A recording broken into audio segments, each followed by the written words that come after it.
محترم بزرگوں، عزیز دوستوں، رات آپ حضرات کے سامنے امام الانبیاء محبوب کبریا حضرت محمد مصطفیٰ صلی اللہ تعالی علیہ وسلم کی تشریف آوری،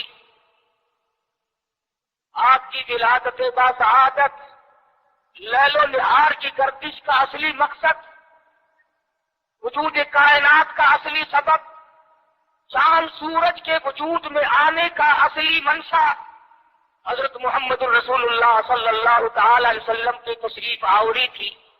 آپ نے تشریف لا کر دنیا بنی نو انسان کو عمل کا پیغام دیا، راست بازی کا سبق پڑھایا، حق و صداقت کا درس دیا، اور انہیں یہ بتلایا کہ میں اللہ تبارک و تعالیٰ کی طرف سے نبی بن کر آیا ہوں تمہاری رہنمائی کے لیے۔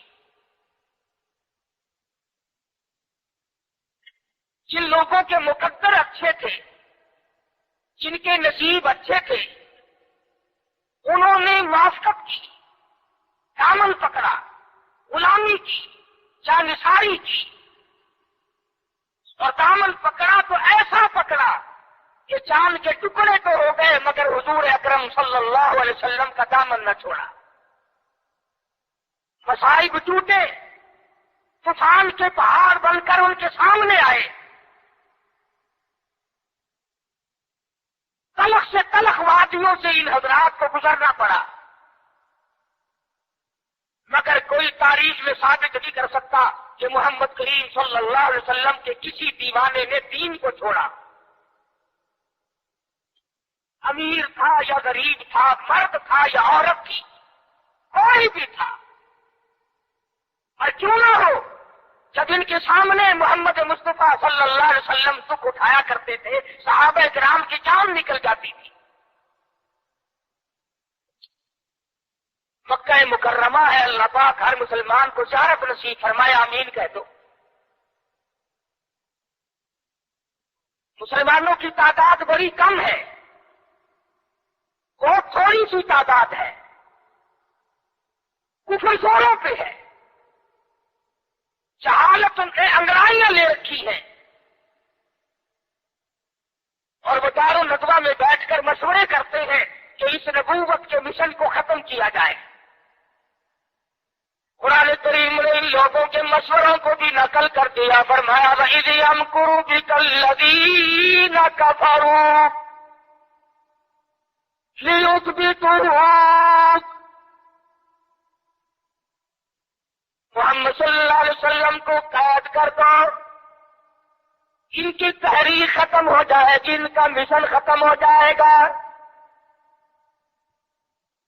اور یخرجوک، یا انہیں قلعہ وطن کر دو، دیش نکالا دے دو، اور یقتلوک، سارے سے قتل کر ڈالو، نبوت کو دنیا میں زندہ نام و نشان بنا دو۔ اللہ پاک فرماتے ہیں تم نے بھی تدبیر بنائی، تم نے بھی تجویز کی، وَيَمْكُرُونَ وَيَمْكُرُ اللَّهُ، تم نے بھی تجویز بنائی، تم نے بھی پروگرام بنایا، تم نے مشورے کیے میرے نبی کو ختم کرنے کے، تم ختم کرنے کے پروگرام بناؤ، میں حفاظت کا پروگرام بنائے بیٹھا ہوں، واللہ خیر الماکرین۔ پھر دیکھیں گے کس کی تجویز کارگر ہے، کون آگے نکلتا ہے۔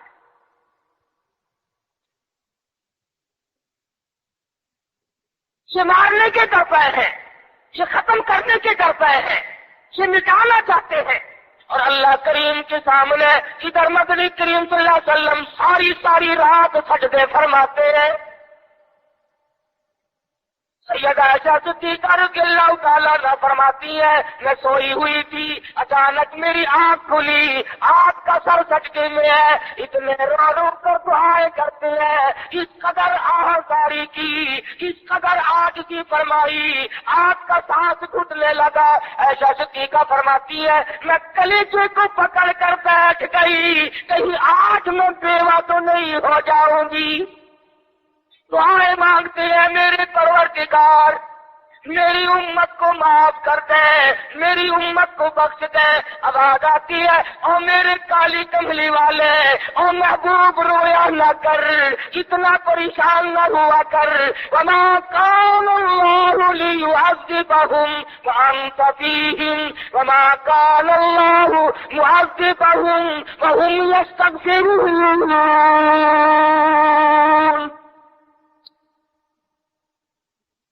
میرے محبوب جب تک آپ ان لوگوں میں موجود ہیں میں وعدہ کرتا ہوں ان کو کوئی عذاب نہ دوں گا، ان کو ذلیل نہ کروں گا، ان کو برباد نہ کروں گا۔ اور میرے پروردگار موت تو برحق ہے، موت تو سب کی آئے گی، میں تو یہ وعدہ چاہتا ہوں میرے بعد کی آنے والی میں جب پردہ کر جاؤں، جب میں رخصت ہو جاؤں، میرے بعد میں جو امت بچے اس کو بھی عذاب نہ دے۔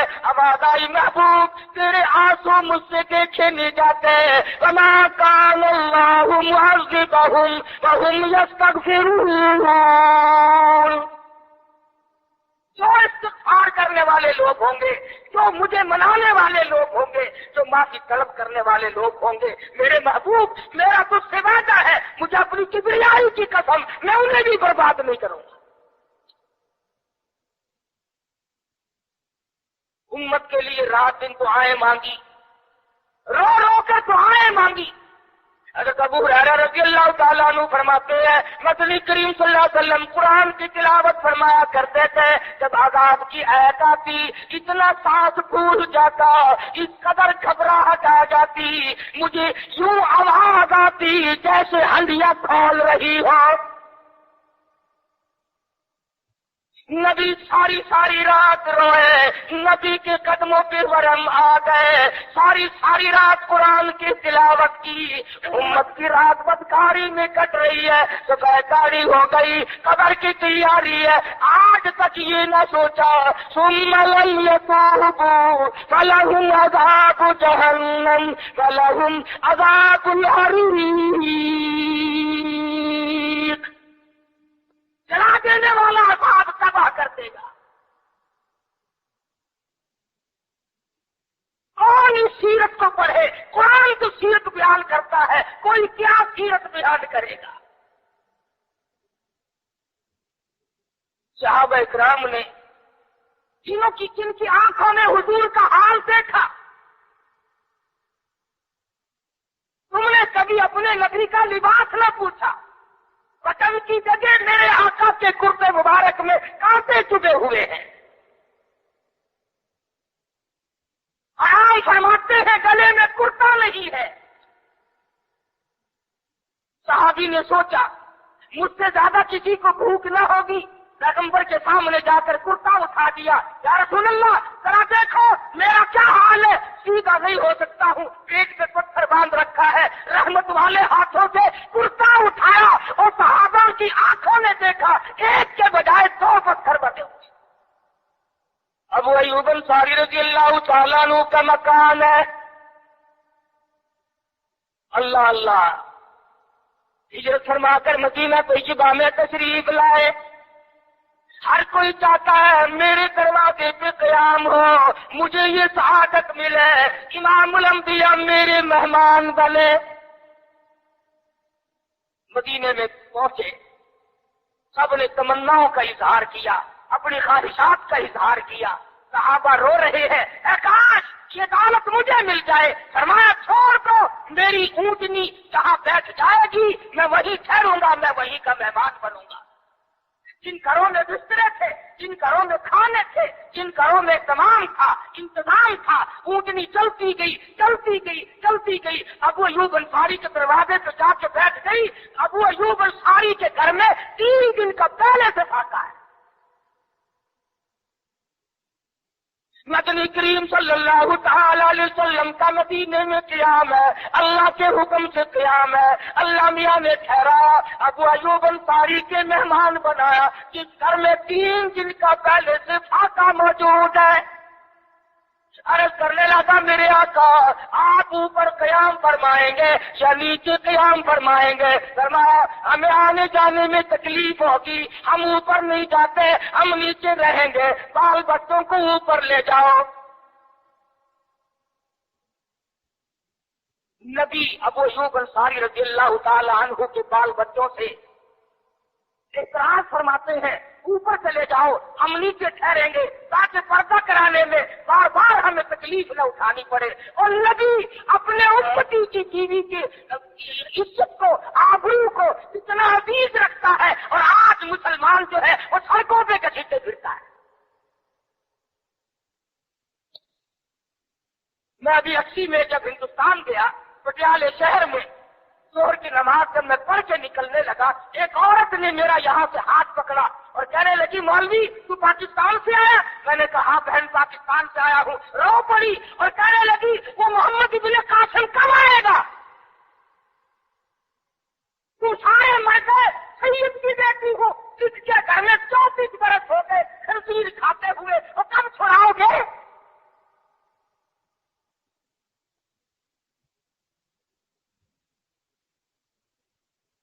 کرنال شہر میں اڈے پہ کھڑے ہوئے ایک عورت نے پوچھ لیا تم پاکستان سے آئے ہو؟ میں نے کہا، رو پڑی، کہنے لگی تو تمہارا اسلام قرآن کہاں گیا؟ ارے آج تم اپنے آپ کو نہیں سنبھال سکتے، مسلمانوں کی بیٹیوں کی تو تم کب خبر لوگی؟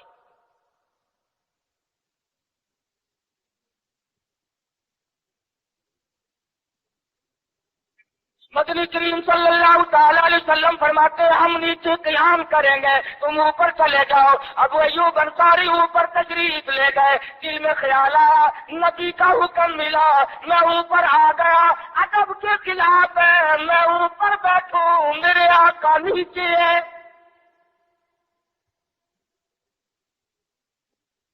تو نے تو نبی کا ادب کرنا بھی نہیں سیکھا، تو نبی کے ادب کی طرف بھی نہیں جاتا۔ ابو ایوب انصاری سے جا کے پوچھ لے، کوٹھے پہ بیٹھنے کے لیے تیار نہیں، کھڑا ہوا سوچ رہا ہے ششو پنج میں ہے، نیچے جاتا ہوں نبی کے حکم کے خلاف ہو جائے گا، اوپر بیٹھتا ہوں بے ادبی ہو جائے گی۔ علماء نے لکھا ہے ابو ایوب انصاری نے مدینے میں ساری رات منیرے پہ لٹک کے گزار دی۔ تمام رات ابو ایوب انصاری رضی اللہ تعالی عنہ منیرے پہ لٹک کے رات پوری کر دیتا ہے۔ نیچے جاتا ہوں نبی کے حکم کے خلاف ہوگا، اوپر بیٹھتا ہوں بے ادبی ہوگی، ارے نہ بیٹھا نہ نیچے گیا، ساری رات لٹک کے گزارتی۔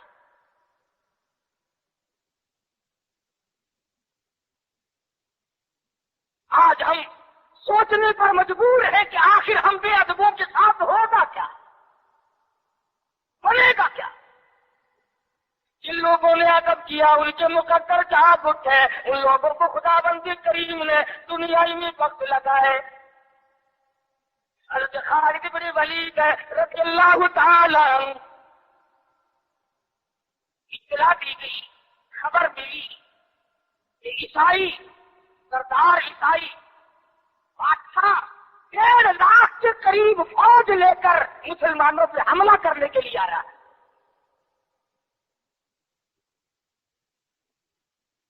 حضرت خالد بن ولید رضی اللہ تعالی عنہ کو